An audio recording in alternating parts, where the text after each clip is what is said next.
Welcome to ABC news. ముందుగా headlines. CM Chandrababu నేతృత్వంలో కలెక్టర్ల సమావేశం. పాల్గొన్న డిప్యూటీ సీఎం పవన్ కళ్యాణ్, మంత్రులు, కలెక్టర్లు. ప్రజావేదిక కూల్చివేతతో వైసీపీ విధ్వంసం మొదలైందని సీఎం వెల్లడి.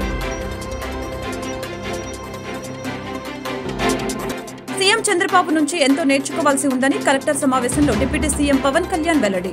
రాజ్యాంగం ఎంత గొప్పదైనా పనిచేసేవారు సరిగ్గా లేకపోతే నష్టమన్న పవన్ కళ్యాణ్, చంద్రబాబు విజన్ ను ముందుకు తీసుకువెళ్తామని వ్యాఖ్య. రాష్ట్ర ప్రభుత్వం పనితీరును, ప్రతిష్టతను ఇనుమడింప చేయవలసిన బాధ్యత జిల్లా కలెక్టర్లపైనే ఉందని ప్రభుత్వ ప్రధాన కార్యదర్శి నీరబ్ కుమార్ ప్రసాద్ వెల్లడి. రాష్ట్ర పునర్నిర్మాణానికి ఈ కలెక్టర్ల సదస్సు ఎంతో కీలకమన్న నీరబ్ కుమార్, ప్రభుత్వ ప్రతిష్టతను ఇనుమడింపు చేయవలసిందిగా కలెక్టర్లపై ఉందని వెల్లడి. ప్రజావేదిక కూల్చివేతతో గత ప్రభుత్వం విధ్వంసం మొదలైందని ఏపీ ముఖ్యమంత్రి నారా చంద్రబాబు నాయుడు వ్యాఖ్యానించారు. గత ప్రభుత్వ ఆకృత్యాలను భరించలేకే ఎన్నికల్లో ప్రజలు వారికి గుణపాఠం చెప్పారని పేర్కొన్నారు. గత 5 ఏళ్లలో వైసీపీ నాయకులు రాష్ట్రంలోని అన్ని రంగాలను దోచుకున్నారని విమర్శించారు. అమరావతిలో జరుగుతున్న కలెక్టర్ల సమావేశంలో మాట్లాడుతూ ఆయన వ్యాఖ్యలు చేశారు. కలెక్టర్లతో సమావేశం పెట్టి మరీ వేదికను కూల్చివేశారని ఆవేదన వ్యక్తం చేశారు. గత ప్రభుత్వ ఆకృత్యాలను భరించలేక ఎన్నికల్లో ప్రజలు వారికి గుణపాఠం చెప్పారని పేర్కొన్నారు. గత 5 ఏళ్లలో వైసీపీ నాయకులు రాష్ట్రంలోని అన్ని రంగాలను దోచుకున్నారని విమర్శించారు. గత ప్రభుత్వంలో చూసిన విధ్వంసం, బెదిరింపులు తమ ప్రభుత్వంలో ఉండవని స్పష్టం చేశారు. చిన్న చిన్న తప్పులుంటే సరిచేయవచ్చని, కానీ విధ్వంసమైన రాష్ట్రాన్ని పునర్నిర్మించాలంటే మాత్రం చాలా కష్టపడాల్సి ఉంటుందని తెలియజేశారు. ఇకపై ప్రతి 3 నెలలకు ఒకసారి కలెక్టరేట్లో కాన్ఫరెన్స్ నిర్వహిస్తామని తెలిపారు. కూటమి ప్రభుత్వం ఇకపై ఎప్పటికప్పుడు లక్ష్యాలను నిర్దేశించుకొని ముందుకు వెళ్తుందని, నేటి కలెక్టర్ల సమావేశం చరిత్రను తిరగరాయిపోతుందని పేర్కొన్నారు. తాను కూడా ఇకపై సమయపాలన పాటిస్తానని, తన పనితీరుపైన రివ్యూ ఉంటుందని చంద్రబాబు తెలిపారు. సంకల్పం చేయడమే కాకుండా దాన్ని సాధించడం కోసం పనిచేయాల్సిందిగా నేను మిమ్మల్ని కోరుతున్నా.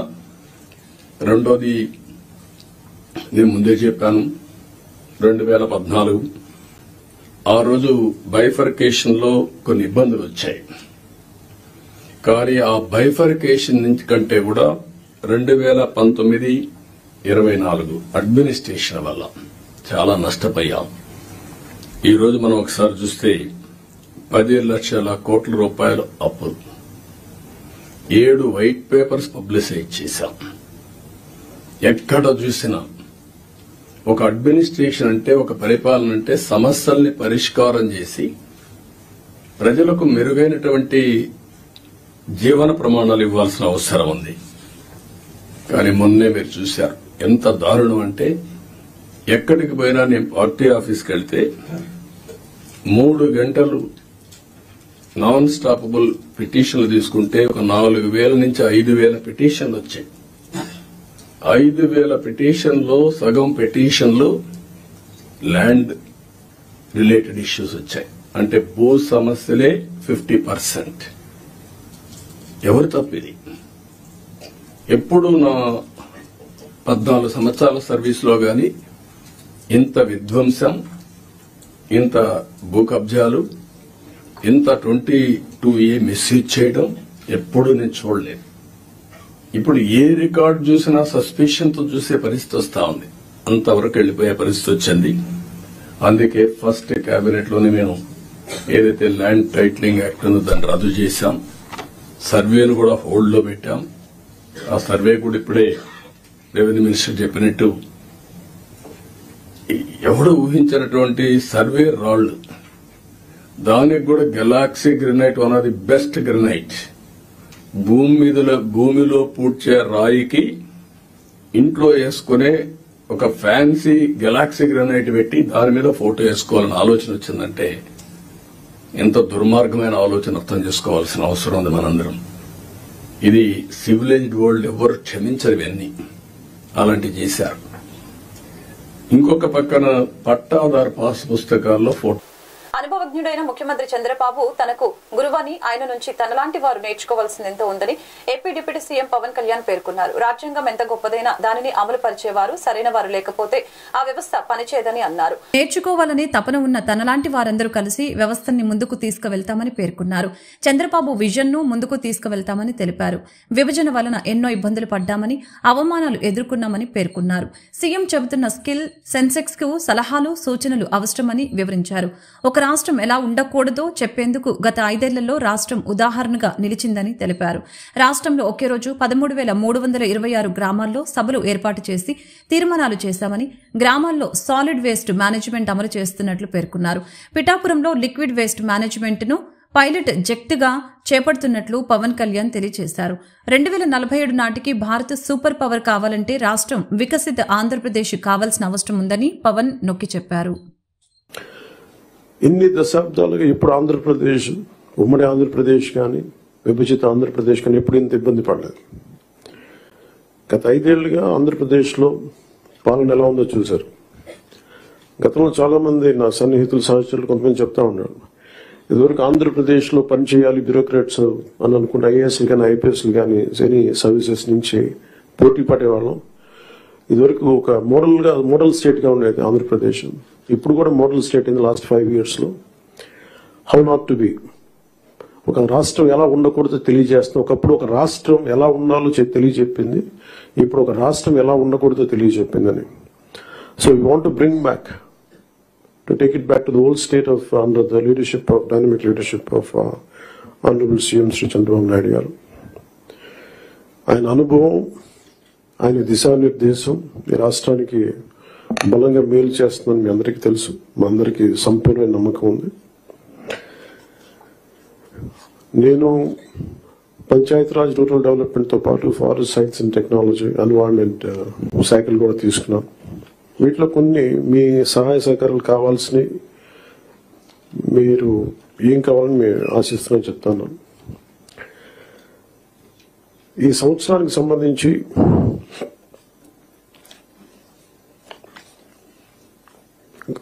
ఒకే రోజు రాష్ట్రం మొత్తం మీద ఇలాంటి ఎవరు చేయని విధంగా ఒక బృహత్తరమైన కార్యక్రమాన్ని చేపట్టబోతున్నాం. ఒకే రోజు రాష్ట్రం మొత్తం మీద 13,326 గ్రామ పంచాయతీల్లో ఉపాధి హామీ పథకానికి సంబంధించి రాష్ట్ర చరిత్రలో ఇప్పటి వరకు ఎవరు చేయని విధంగా చిత్తశుద్ధితో గ్రామ సభలను ఏర్పాటు చేసి గ్రామ సభ రెజల్యూషన్స్ చేయడం జరుగుతుంది. ఇది గ్రామ పంచాయతీలను బలోపేతం చేసే దిశగా మా కూటమి ప్రభుత్వం అడుగులు వేస్తుండటానికి మొట్టమొదటి మహత్కార్యమే ఇందుకు నిదర్శనం. 2014-19 మధ్య కాలంలో సుమారు 10,000 గ్రామాల్లో ప్రారంభించిన సాలిడ్ వేస్ట్ మేనేజ్మెంట్ ప్రోగ్రామ్ ని ముందుకు తీసుకెళ్లాల్సిన అవసరం ఉంది. అలాగే పైలట్ బేసిస్ లో రాష్ట్ర ప్రభుత్వ పనితీరును, ప్రతిష్టతను ఇనువడింప చేయవలసిన బాధ్యత జిల్లా కలెక్టర్లపైనే ఉందని ప్రభుత్వ ప్రధాన కార్యదర్శి నీరబ్ కుమార్ ప్రసాద్ అన్నారు. ప్రభుత్వం చేపట్టిన ఎన్టీఆర్ భరోసా పెన్షన్ల పంపిణీలో జిల్లా కలెక్టర్లు చూపిన చొరవను అభినందిస్తున్నానని చెప్పారు. రాబోయే 100 రోజులు ప్రణాళిక జిల్లాలు ఒక సఫలీకృతమై ప్రగతి పదంలో పరిడవిల్లేలా మీరందరూ పనిచేస్తారని ఆశిస్తున్నట్లు తెలిపారు. Till not resolved, the collectors can always escalate the issues to the higher authorities. I also appeal to the HODs and the secretaries to give highest priority to the issues raised by the district collectors. It is also important that all collectors recall the basic traits of a good administrator, and this is very important for all of you to follow. You must be a thoroughbred professional, transparent and fair in your dealings, and one who discharges his duty with full integrity and anonymity. I congratulate all the district collectors for conducting the doorstep distribution of NTR Bharosa pensions very successfully on the 1st, 2nd July and the 1st of August. This exercise should instill confidence in all of us that with proper planning, coordination, involvement and motivation with real-time monitoring, we are able to deliver effectively. This success needs to be replicated in all government schemes. Ultimately, it is our aim that we restore the institutional structure to the high standards for which Andhra Pradesh has always been known. We look forward to very fruitful discussions today, which will lead to the setting of the agenda for the district administration for 100 days and the next few months. Thank you. Jai Hind.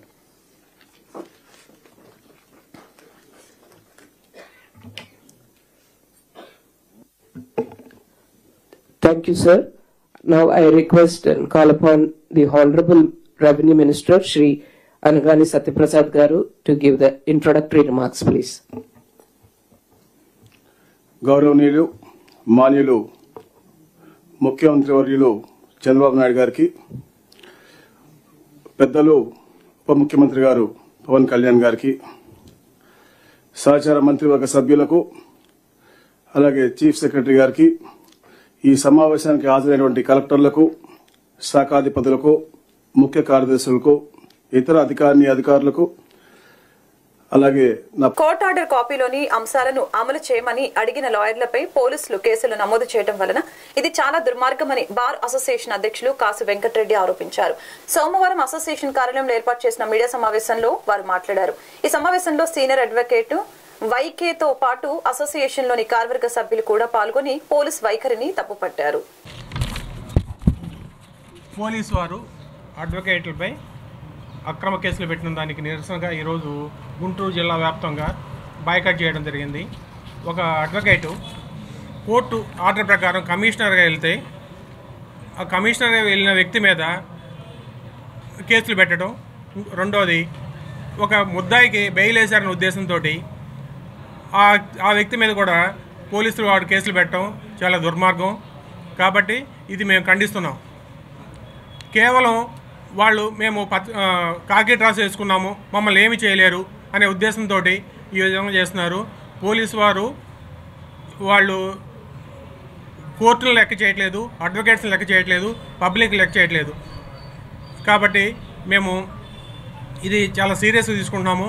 ఇప్పుడు ఈ విధంగా ఈ advocate మీద, court కమిషనర్గా వెళ్ళిన advocate మీద FIR register చేసిన వ్యక్తిని, ఎస్ఐని కానీ సిఐని కానీ వాళ్ళని సస్పెండ్ చేయాలని చెప్పేసి మేము కోరుతున్నాం. పట్టాపురం పోలీస్ స్టేషన్ అండి, crime number 209/24 Pattapuram police station. ఇతను నాగరాజ్ అని చెప్పేసి అతను ప్రిన్సిపల్ సబ్ కోర్టు ఇతను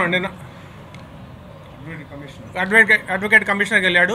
కోర్టు ఆర్డర్ ప్రకారం వెళ్ళిన అతని మీద ఈ ఎఫ్ఐఆర్ తప్పుడు కేసు పెట్టారు. అదేవిధంగా వాళ్ళు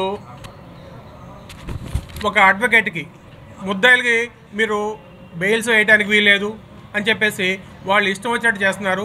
ఇది పద్ధతి కాదు. రాజ్యాంగం ఎవరికైనా ఒకటే. మేము చట్టానికి అతీతులు అనుకుంటున్నారు, అది చట్టానికి అతీతులు కాదు. మేము ఇది విషయాన్ని చాలా సీరియస్గా చేస్తున్నాము. అదే ఎఫ్ఐఆర్ అయిందండి, 2 ఎఫ్ఐఆర్ నెంబరు. అది మంగళగిరిది గవాస్కర్ అనే వ్యక్తి మీద కూడా ఇది కేసు పెట్టడం జరిగింది. ఇది కేవలం ముద్దాయిలకి బెయిల్ వేశారనే ఉద్దేశంతో. అవును,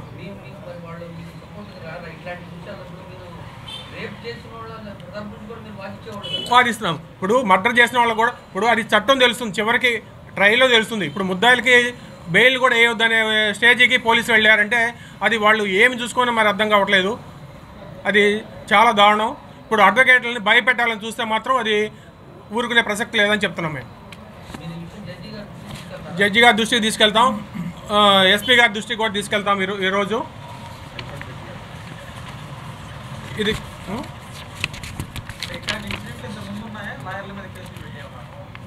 ఇదేనండి, నేను 30 years నుంచి ప్రాక్టీస్ చేస్తున్నాను. ఇటువంటి జరగటం ఇదే ఫస్ట్ టైం. అంటే ఇంతకుముందు జరిగినాయి కానీ ఒక కమిషనర్ మీద, అంటే కోర్టు మీద పెట్టినట్టే. కోర్టు జడ్జి గారు అంటే వెళ్ళలేక కోర్టు కమిషనర్ అపాయింట్ చేస్తుంది, కోర్టు వారి మీద కేసు పెట్టినట్టు. ఇది ఈక్వల్ టు జడ్జి. మేము లీగల్గా ప్రొసీడ్ అవుతాము. వాళ్ళని సస్పెండ్ చేసేదాకా మేము ఎస్ఐ గారిని కానీ సిఐ గారిని కానీ సస్పెండ్ చేసే వరకు కూడా మేము పోరాడతామని చెప్తున్నాం. జిల్లాలోని ప్రజలు ఎదుర్కొంటున్న సమస్యల పరిష్కారం కోసం ప్రతి సోమవారం కలెక్టర్ కార్యాలయంలో నిర్వహించే కలెక్టర్ గ్రీవెన్స్ కు ఫిర్యాదుదారులు పెద్ద సంఖ్యలో తరలివచ్చారు. గ్రీవెన్స్ కు హాజరైన ఫిర్యాదుదారుల వద్ద నుంచి డిప్యూటీ కలెక్టర్లు అర్జీలను స్వీకరించడం జరిగింది. అనంతరం గ్రీవెన్స్ వద్ద కలిసిన మీడియాతో ఫిర్యాదుదారులు తమ సమస్యల్ని వివరించి ఆవేదన వ్యక్తం చేశారు. నా పేరు చంద్రానాయక్, లంబాడి హక్కుల పోరాట సమితి రాష్ట్ర వర్కింగ్ ప్రెసిడెంట్గా ఇందరికీ మాట్లాడుతూ ఉన్నాం. ఈ నెల ఆగస్టు 9 ప్రపంచ ఆదివాసీ దినోత్సవం. ఐక్యరాజ్య సమితి పిలుపు మేరకు ప్రతి సంవత్సరం జరుగుతున్న కార్యక్రమాన్ని ఏ ప్రభుత్వమైనా ఏ అధికారులైనా ఆ రోజుకు మాత్రమే నామకవాస్తంగా జరుపుతూ ఉన్నారు.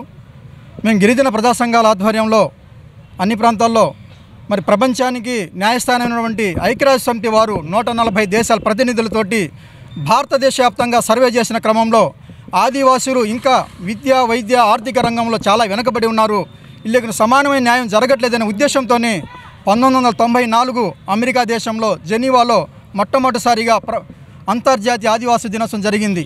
ఈ కార్యక్రమాన్ని భారతదేశంలో, ప్రపంచ దేశాల్లో మరి ఆదివాసుల యొక్క సంస్కృతి సాంప్రదాయాలు కాపాడుకోవడం కోసం ఆ యొక్క కార్యక్రమాన్ని నిర్వహిస్తూ ఉన్నాం. ప్రభుత్వం వారు ప్రతి సంవత్సరం మాకు బడ్జెట్ లేదు, నామకవాస్తవంగా రెవెన్యూ కళ్యాణం నిర్వహిస్తూ ఉన్నారు. దయచేసి ప్రజా సంఘాలుగా ప్రతినిధులుగా మేము అందరం అడుగుతూ ఉన్నాం. గత 5 సంవత్సరాల కింద గిరిజన భవనం అడవి తక్కిలపాడు ఊరిలో కట్టి ఉన్నారు, ₹1,00,00,000 పెట్టి గిరిజన భవనం కట్టి ఉంటే ఈ రోజు కూడా దాన్ని జాతికి అంకితం చేసి ఉపయోగంలో రాకపోవడం వల్ల అది శిథిలావస్థలో చేరింది. దాని ప్రక్కనే ఉన్నటువంటి గిరిజన సంక్షేమ గురుకుల హాస్టల్లో మోకాలు లోతున్న నీళ్లు ఉండి పిల్లలు ఉండడానికి ఎలా ఆ యొక్క గడ్డి మురికి వాసనతో ఎటువంటి దోమలు కానీ, డయేరియా కానీ, మలేరియా వచ్చినా కానీ ఎటువంటి సైడ్ ఎఫెక్ట్ మందు కొట్టకుండా నేటికి మేము అధికార యంత్రాంగానికి మరి ఇప్పుడున్నటువంటి ఎమ్మెల్యే గారి దృష్టికి తీసుకెళ్ళినా కానీ ఆ గిరిజనులే కదా అని చెప్పేసి ఒక ఆవేశంతోటి అది తక్కువగా ఉంచడం జరిగింది. దయచేసి ఆయా ప్రాంతాల్లో మేము అధికార యంత్రాంగానికి గిరిజన భవనంలో అంతర్జాతీయ ఆదివాసీ దినోత్సవం జరపాలని, ఆ గిరిజన గురుకుల పాఠశాలలో తాత్కాలికంగా గ్రావెల్స్ వేసి మా పిల్లలు చదువుకునేటువంటి వాతావరణాన్ని కల్పించాలని చెప్పేసి ఈరోజు మేము అధికారిని కలవడం జరుగుతూ ఉంది. నా పేరు జల్దిమోహనం, మాది లాల్పురం విలేజీ, గుంటూరు రూరల్ మండలం, గుంటూరు. నేను ఎస్సీ మాలకులకు చెందినవాడిను. మాకు కాంగ్రెస్ ప్రభుత్వంలో 88-89లో ఎస్సీ ఎస్టీలకి పట్టాలు ఇచ్చి ఉన్నారు. ఆ పట్టాల్లో గవర్నమెంట్ వారు ఇందిరా యోజన పథకం కింద ఇల్లు కట్టించి మాకు దొడ్లు కట్టించి ఇచ్చినారు. ఒక్కొక్క ఎస్సీ ఎస్టీకి 3 సెంట్లు పట్టాలు ఇచ్చి మళ్ళీ ఇల్లు కూడా వాళ్లే కట్టించి కరెంట్ వేపించి మాకు ప్రభుత్వం వారు కాంగ్రెస్ ప్రభుత్వంలో ఇచ్చి ఉన్నారు. కానీ 89 తర్వాత ఇప్పుడు ఒక 15 రోజుల క్రితం మా గ్రామంలో ఉన్న మొగిలిపి కోటేశ్వరరావు, మొగిలి అన్నపూర్ణమ్మ, మొగిలి అరుణ వాళ్ళు గుంటూరు నుంచి కొంతమంది ఆడవాళ్ళని తీసుకొచ్చి మా ఇంటి మీద తగాదులు ఆడించారు. మేము రిటైర్డ్ ఎంప్లాయీని, వికలాంగుడిని, నా కాళ్ళలో రాడ్లు వచ్చి అట్లా పెడితే అట్లా మాట్లాడి మేము అక్కడ లెటర్ను వరలుంటాయి పీకేస్తాం, గోళ్ళ పగలు కొడతాం, మాకు ఇంట్లోకి ఉందని చెప్పి ఉన్నారు. దయచేసి అక్కడున్న మరి కలెక్టర్ గారికి, జాయింట్ కలెక్టర్ గారికి, ఆర్డీఓ గారికి, తహసీల్దార్ గారికి, ఈఆర్ఓ గారికి అందరికీ చెప్పి ఉన్నాము. ఈఆర్ఓ గారు వచ్చి ఎంక్వైరీ చేశాడు. అయితే చల్లవారిపాలెం ఈఆర్ఓ గారు దొంగ సర్టిఫికేట్ ఇచ్చి అద్దులు లేకుండా కొలవకుండా వాళ్ళకి రిజిస్ట్రేషన్ చేశారు మా స్థలం. దయచేసి చల్లవారిపాలెం ఈఆర్ఓ గారు ఎవరో ఎంక్వైరీ చేసి కలెక్టర్ గారు, ఆర్డీఓ గారు, డిఆర్ఓ గారు, జాయింట్ కలెక్టర్ గారు అతని మీద ఎంక్వైరీ చేసి చర్య తీవాల్సిందిగా తమ మిక్కిలు కోరుకున్నాం. జై అంబేద్కర్, జై అంబేద్కర్, జోహార్ అంబేద్కర్. అధికార పార్టీ నేతల వేధింపులతో స్కీమ్ వర్కర్లు తమ శాఖలో పనిచేసే పరిస్థితి కనపడటం లేదని సిఐటియు జిల్లా కార్యదర్శి లక్ష్మీనారాయణ ఆరోపించారు. స్కీమ్ వర్కర్లపై రాజకీయ వేధింపులు ఆపాలని డిమాండ్ చేస్తూ సోమవారం కలెక్టర్ కార్యాలయం వద్ద ధర్నా చేపట్టారు. ఈ ధర్నా కార్యక్రమంలో రాష్ట్ర నాయకులు, నేతాజీతో పాటు పలువురు స్కీమ్ వర్కర్లు కూడా హాజరయ్యారు. ఎందుకు తెలియజేస్తున్నామంటే మేము ఎంతో కాలం నుంచి తక్కువ ధనంతో మేము ఈ స్కీమ్ వర్కర్లుగా ఎన్నుకోబడ్డాము.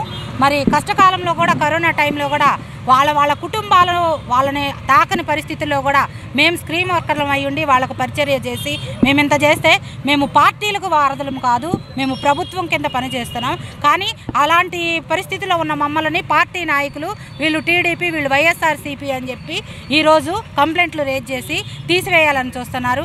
అలాగే పెన్షన్లు రాకుండా కూడా రాజకీయ నాయకులు మరి చాలా వరకు ఆశా వర్కర్లు కానీ, అంగన్వాడీలో కానీ భర్త చనిపోయి విధవరాలు పెన్షన్లు కూడా రాకుండా వీళ్ళు ఉద్యోగులు 10,000 రూపాయలు వేతనం ఇస్తున్నాం, మేము 10,000 రూపాయలు వేతనం ఇస్తున్నాము, వీళ్ళు ఉద్యోగులు అంటున్నారు.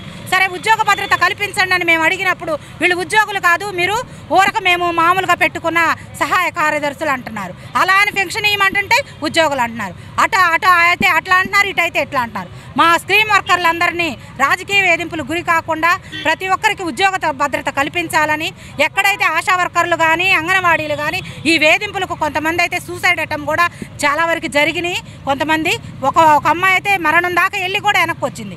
ఇలాంటి వేధింపులు ఆపాలి. ఆపి మాకు న్యాయం చేయాలని చంద్రబాబు నాయుడు గారిని మేము అడుగుచున్నాము. 2 నెలలు 3 నెలలు కాకముందే మమ్మల్ని తీసేయాలి అని మా మీద ఇంత ఒత్తిడి తీసుకొస్తున్నారు. మేము తక్కువ వేతనంతో 10 రూపాయలు 50 రూపాయల కాడ నుంచి చేసినప్పుడు తీసేయటానికి ఎవరూ లేరు. మా ఇళ్లలో నుంచి మా ఆడవాళ్ళు చేస్తారన్న వాళ్ళు లేరు. ఈ రోజున మా పార్టీ తరఫున మా అమ్మాయి ఉంది, మా పార్టీ తరఫున మా కోడలు ఉందని ఇటువంటి మాటలు మాట్లాడుతూ ప్రతి ఒక్కరూ మా మీద పెత్తనాలు చేయాలని కొనసాగిస్తున్నారు. మరి పంచాయతీ సెక్రటరీ కాడ నుంచి, మరి ప్రెసిడెంట్ గారి కాడ నుంచి, పార్టీలో ఉన్న వార్డు మెంబర్ కాడ నుంచి ప్రతి ఒక్కళ్ళు కూడా మరి చాలా చోట్ల చాలా మాటలతో వేధింపులకు ఆడవాళ్ళను గురి చేస్తున్నారు. కాబట్టి మేము ఈ నిరసన తెలియజేస్తున్నాం. దీన్ని కానీ ఖండించకపోతే ప్రభుత్వం రానున్న ముందు రోజుల్లో కూడా ఈ స్కీమ్ వర్కర్లు మరింత దాడి చేస్తారు, మరింతగా పోగయ్యి ఈ ప్రభుత్వాన్ని ఏం చేయటానికైనా సిద్ధపడే అంత పరిస్థితి తీసుకురావద్దని ప్రభుత్వానికి మేము హెచ్చరిస్తున్నాం.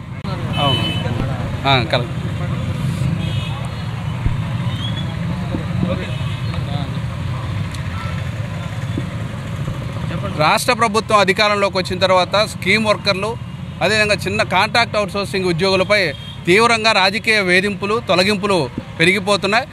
ఇప్పటికే అనేక సార్లు కలెక్టర్కి, జిల్లా కలెక్టర్కి ఈ అంశంపై రిప్రజెంటేషన్ ఇచ్చినప్పటికీ రోజు పెరుగుతున్నాయి తప్ప తగ్గే పరిస్థితి మన జిల్లాలో కనిపించట్లేదు. కాబట్టి ఇప్పటికైనా రాజకీయ నాయకులకు సంబంధించి ఎటువంటి కారణాలు లేకుండా స్కీమ్ వర్కర్లపై తొలగింపులు సరైనది కాదని చెప్పేసి మేము సిఐటిగా భావిస్తున్నాం. అందుకే ఈరోజు రాష్ట్ర వ్యాప్తంగా స్కీమ్ వర్కర్లు, చిన్న ఉద్యోగుల తొలగింపుకు వ్యతిరేకంగా ఈరోజు రాష్ట్ర వ్యాప్తంగా ధర్నాలు నిర్వహించడం జరుగుతుంది. దానిలో భాగంగా గుంటూరులో కూడా ఈ నిరసన కార్యక్రమం చేపట్టడం జరిగింది. ప్రధానంగా మన గుంటూరు జిల్లాలో ఇప్పటికీ 200 మందిని స్కీమ్ వర్కర్లను తీసేయడం జరిగింది. మీరు అధికారంలోకి వస్తే టీడీపీ మా బతుకులు బాగుపడతాయని చెప్పేసి అందరూ ఆశించారు. కానీ ఈ ప్రభుత్వం అధికారంలోకి వస్తే ఉన్న బ్రతుకుని కూడా ఊడిగం చేసే పరిస్థితి ఈరోజు రాష్ట్ర ప్రభుత్వం తీసుకుంది. కాబట్టి ఇది సరైనది కాదు. మరోపక్క చంద్రబాబు నాయుడు గారు మంత్రులు అసెంబ్లీలో మాట్లాడుతూ ఏ ఒక్కరిని కూడా ఉద్యోగం నుంచి తొలగించమని చెప్పేసి ఓ పక్క చెబుతున్నారు. కానీ ఆచరణలో కింద స్థాయి నాయకులు లిస్టులు తయారు చేయడం, అధికారులు దానికి వంతపాడుతూ అనేక మందిని తీసేస్తున్నారు. ఇది సరైనది కాదు. అధికారులు కూడా కనీస రూల్స్ పాటించకుండా వీళ్ళని తీసేయటం సమంజసం కాదని చెప్పేసి మేము ఈ సందర్భంగా చెప్తున్నాం. ఇదే కొనసాగితే ఈ రాష్ట్ర ప్రభుత్వంపై పోరాటం చేయడానికి సిద్ధంగా ఉన్నామని చెప్పేసి, కాబట్టి తొలగించిన స్కీమ్ వర్కర్లను వెంటనే విధుల్లోకి తీసుకోవాలని చెప్పేసి సిఐటిగా మేము డిమాండ్ చేస్తున్నాం.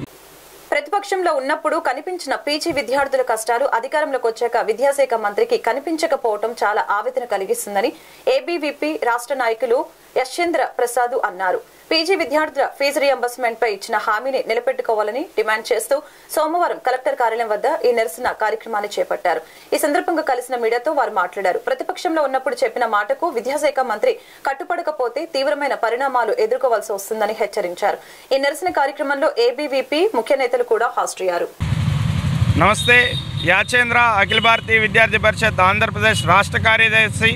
ఏదైతే ప్రతిపక్షంలో ఉన్నటువంటి ఇప్పుడున్నటువంటి విద్యాశాఖ మంత్రి యువగలం పాదయాత్ర పేరుతో ఆయన ప్రతిపక్షంలో ఉన్నప్పుడు ఈ రాష్ట్ర వ్యాప్తంగా తిరిగి ఈ రాష్ట్రంలో ఉన్నటువంటి నిరుద్యోగులకి, అలాగే ముఖ్యంగా పీజీ చదువుతున్నటువంటి నిరుపేద విద్యార్థులకు ఏదైతే 2021 నుంచి అమల్లోకి వచ్చినటువంటి జీవో నెంబర్ 77ని వాళ్ళు ప్రభుత్వంలోకి రాగానే వెంటనే రద్దు చేసి పీజీ విద్యార్థులకు పూర్తి ఫీజు రియంబర్స్మెంట్ ఫెసిలిటీని అందిస్తానని చెప్పి ప్రగల్భాలు పలికి ఈరోజు అధికారంలోకి రాగానే ఈ యొక్క అధికార దాహం తీర్చుకున్నటువంటి విద్యాశాఖ మంత్రి ఈ ఏదైతే ప్రతిపక్షంలో యువగలం అని గర్జించినటువంటి విద్యాశాఖ మంత్రి ఈరోజు మాట పడిపి పక్షవాతపు వచ్చిన వాళ్ళలాగా బిహేవ్ చేయడాన్ని అఖిల భారతీయ విద్యార్థి పరిషత్ తీవ్రంగా ఖండిస్తున్నది. ఎందుకంటే విద్య మా అందరి యొక్క హక్కుగా భావిస్తున్నాం. మీ భిక్షలాగా మీరు చూస్తున్నారు, కానీ ఈ యొక్క హక్కుని మా నుంచి దూరం చేయాలంటే ప్రయత్నాలు జరిగితే మాత్రం ఏమాత్రం ఉపేక్షించేది లేదు. కాబట్టి ఈ వెంటనే జీవో నెంబర్ 77ని అందరికీ నమస్తే. సాయి, గుంటూరు నగర సంఘటన కార్యదర్శి. ఆనాడు గత ప్రభుత్వం ఏదైతే ఉందో నేను విన్నానని చెప్పి ప్రభుత్వంలోకి వచ్చాక జీవో నెంబర్ 77 రద్దు చేసి పీజీ విద్యార్థులకు విద్యను దూరం చేయడం జరిగింది. ఈనాడు నారా లోకేష్ గారు ఏమన్నారంటే, ప్రస్తుత విద్యాశాఖ మంత్రి ఏమన్నారంటే, యువకాలంలో నేను జీవో నెంబర్ 77 రద్దు చేస్తానని చెప్పి పీజీ విద్యార్థుల్లో తిరిగి ఈరోజు పీజీ విద్యార్థులు ఎవరైతే ఉన్నారో 3 నెలలు అధికారం చేపట్టి 3 నెలలు అయినప్పటికీ ఈ యొక్క జీవో నెంబర్ పైన కనీస దృష్టి పెట్టని ఈ యొక్క విద్యాశాఖ మంత్రి మీద మేము చాలా బాధాకరం అనిపిస్తుంది. ఈరోజు ఈ జీవో నెంబర్ 77 వల్ల పేద బలహీన వర్గ విద్యార్థులు ఎవరైతే ఉన్నారో ఈరోజు పీజీ విద్యార్థులు దూరం అవుతున్నారు. ఈరోజు రానున్న తరానికి కావచ్చు, నేటి తరానికి కావచ్చు, విద్యార్థులే బాటని మనం అంతా చెప్పుకుంటాం కదా. ఈరోజు పీజీ విద్యార్థులు లేని సందర్భంలో ఈ దేశాన్ని కావచ్చు ఈ రాష్ట్రాన్ని ఎక్కడ తీసుకెళ్తారని చెప్పి మేము ఈ రకంగా ప్రశ్నిస్తూ ఉన్నాము. ఈరోజు పీజీ విద్యార్థులు ఎవరైతే ఉన్నారో విద్యకు దూరం అయితే కనుక రానున్న రోజుల్లో విద్యార్థి యొక్క లోకం ఏదైతే ఉందో విద్యార్థి లోకం ఎటువైపు కనుమరుగవుతుందనేది మీరు చూడాలి. ఈ యొక్క జీవో నెంబర్ 72 రద్దు చేసి పీజీ విద్యార్థులకు విద్యను అందించాలని చెప్పి నారా లోకేష్ గారిని విద్యాశాఖ మంత్రి కావచ్చు ఈ యొక్క రాష్ట్ర ప్రభుత్వాన్ని మేము హెచ్చరిస్తున్నాము. లేనన్న చేతిలో రానున్న రోజుల్లో భారీ ఉద్యమాలకు కూడా తారిని తీస్తామని చెప్పి ఏబీపీ హెచ్చరిస్తుంది ఈ యొక్క మీడియా మిత్రుల ద్వారా. వార్తలు ముగించే ముందు ముఖ్యాంశాలు మరొకసారి. సీఎం చంద్రబాబు నేతృత్వంలో కలెక్టర్ల సమావేశం. పాల్గొన్న డిప్యూటీ సీఎం పవన్ కళ్యాణ్, మంత్రులు, కలెక్టర్లు. ప్రజావేదిక కూల్చివేతతో వైసీపీ విధ్వంసం మొదలైందని సీఎం వెల్లడి. సీఎం చంద్రబాబు నుంచి ఎంతో నేర్చుకోవాల్సి ఉందని కలెక్టర్ సమావేశంలో డిప్యూటీ సీఎం పవన్ కళ్యాణ్ వెల్లడి. రాజ్యాంగం ఎంత గొప్పదైనా పనిచేసేవారు సరిగ్గా లేకపోతే నష్టమన్న పవన్ కళ్యాణ్, చంద్రబాబు విజన్ ను ముందుకు తీసుకువెళ్తామని వ్యాఖ్య. రాష్ట్ర ప్రభుత్వం పనితీరును ప్రతిష్టతను ఇనుమడింప చేయవలసిన బాధ్యత జిల్లా కలెక్టర్లపైనే ఉందని ప్రభుత్వ ప్రధాన కార్యదర్శి నీరబ్ కుమార్ ప్రసాద్ వెల్లడి. రాష్ట్ర పునర్నిర్మాణానికి ఈ కలెక్టర్ల సదస్సు ఎంతో కీలకమన్న నీరబ్ కుమార్, ప్రభుత్వ ప్రతిష్టతను ఇనుమడింప చేయవలసిందిగా కలెక్టర్లపై ఉందని వెల్లడి. ఈ వార్తలు ఇంతటితో సమాప్తం. మరొక బులెటిన్ లో మళ్ళీ కలుద్దాం. నమస్కారం.